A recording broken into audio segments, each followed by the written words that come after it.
تو آخر زمانے میں ایک مسیح کا انتظار ہے مسلمانوں کو، وہ ہیں حضرت عیسیٰ علیہ السلام۔ عیسائیوں کو بھی انتظار ہے عیسیٰ علیہ السلام، اور یہودیوں کو بھی انتظار ہے جس کو یہ مسیح کہتے ہیں، وہ حقیقت میں دجال ہے۔ وہ یہ سمجھ رہے ہیں کہ وہ ان کو ذلت سے نجات دے گا، جبکہ وہ خود ذلت کے ساتھ اور انتہائی بے دردی کے ساتھ ذلیل ہو کر ذلیل و خوار ہوگا، سر سے لے کر پاؤں تک وہ سراپا عیب ہوگا۔ اس کی تفسیر انشاءاللہ بعد میں آئے گی۔ تو حدیث شریف میں ہے کہ دجال کے خروج سے پہلے مسلمانوں پر 3 سال ایسے آئیں گے جو بڑے کرب کے ہوں گے، اور سخت دنیا میں قحط سالی پھیلے گی، ظلم پہلے سے ہوگا، اور طرح طرح کے انتشار والے اضطراب والے حالات پہلے سے ہوں گے۔ اوپر سے قحط سالی ایسی بڑھے گی کہ مسلمانوں کے پاس کھانے پینے کے لیے کچھ نہیں رہے گا، انسانیت کے پاس کچھ نہیں رہے گا۔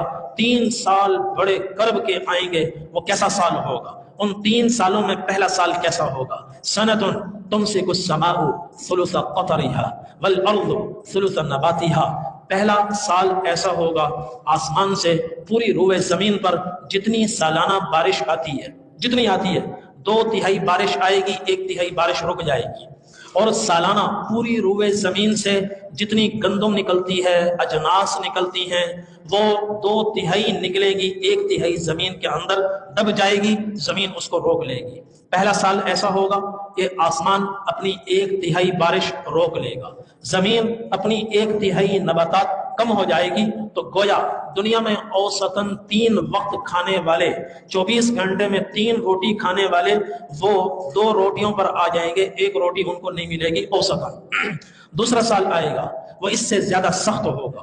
تمسک السماء ثلثی قطرها والارض ثلثی نباتها۔ آسمان 2/3 بارش روک لے گا۔ پوری دنیا میں اس وقت جتنی بارش ہو رہی ہے، پوری دنیا میں کہیں کم ہوتی ہے، کہیں زیادہ ہوتی ہے، سب کو ملا کر وہ تقریباً ایک جیسی بن جاتی ہے۔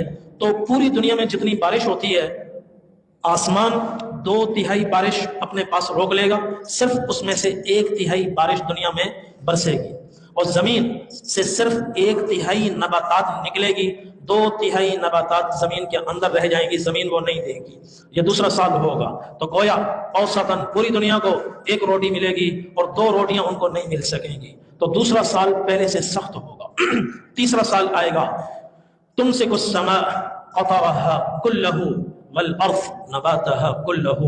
آسمان لوہا بن جائے گا، زمین تانبا بن جائے گی، آسمان سے 1 قطرہ پانی کا نہیں ٹپکے گا، زمین سے 1 دانہ غلے اور اجناس کا نہیں نکلے گا، 1 قطرہ نہ آسمان سے ٹپکے گا نہ زمین سے کوئی دانہ نکلے گا۔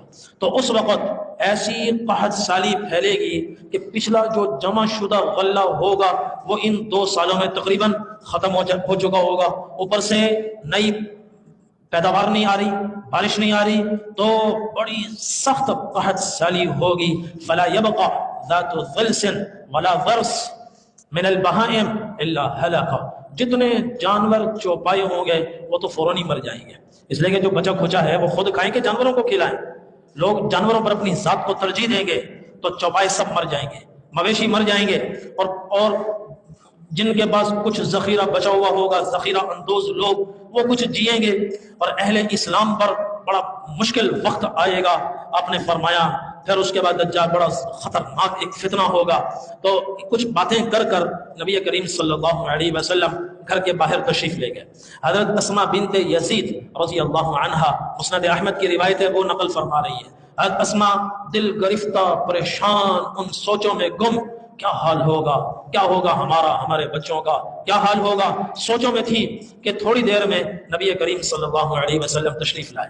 دروازے پر کھڑے ہوئے، دروازے کے 2 کیواڑ تھے، آپ نے ان پر ہاتھ رکھا، آپ نے حضرت اسماء کو دیکھا، سخت پریشان ہیں، مضطرب ہیں، دروازے کے دونوں کیواڑوں پر ہاتھ رکھ کر آپ نے فرمایا مہیم یا اسماء، اسماء خیریت تو ہے؟ بہت پریشان ہو گئی ہو، کیا مسئلہ ہے؟ عرض کیا یا رسول اللہ لقد خلعت افئدتنا بذکر الدجال، ابھی چند منٹ پہلے دجال کا تذکرہ کر کے آپ نے ہمارے کلیجے نکال ڈالے، ہمارے کلیجے نکل گئے، خوف زدہ ہیں۔ آپ نے فرمایا کس چیز کا ڈر ہے، کس سے تمہیں خطرہ ہے؟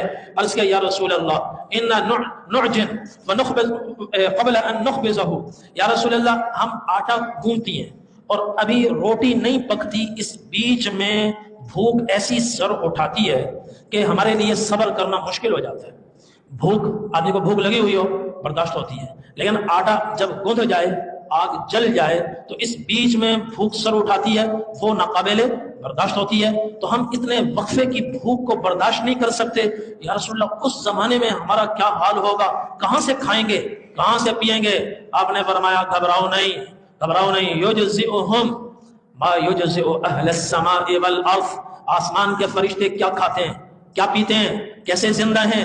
وہ زندہ ہیں سبحان اللہ پر، وہ زندہ ہیں الحمدللہ پر، وہ زندہ ہیں لا الہ الا اللہ پر۔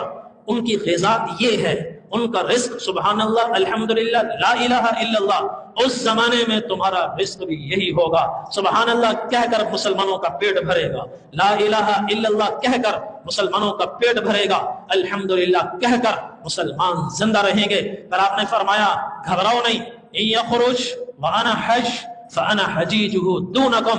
وہ بدبخت دجال اگر میری زندگی میں آ گیا، میں زندہ ہوا، تو تمہیں کچھ کرنے کی ضرورت نہیں ہے، میں اکیلا اس سے لڑوں گا اور اس کا کام تمام کر دوں گا۔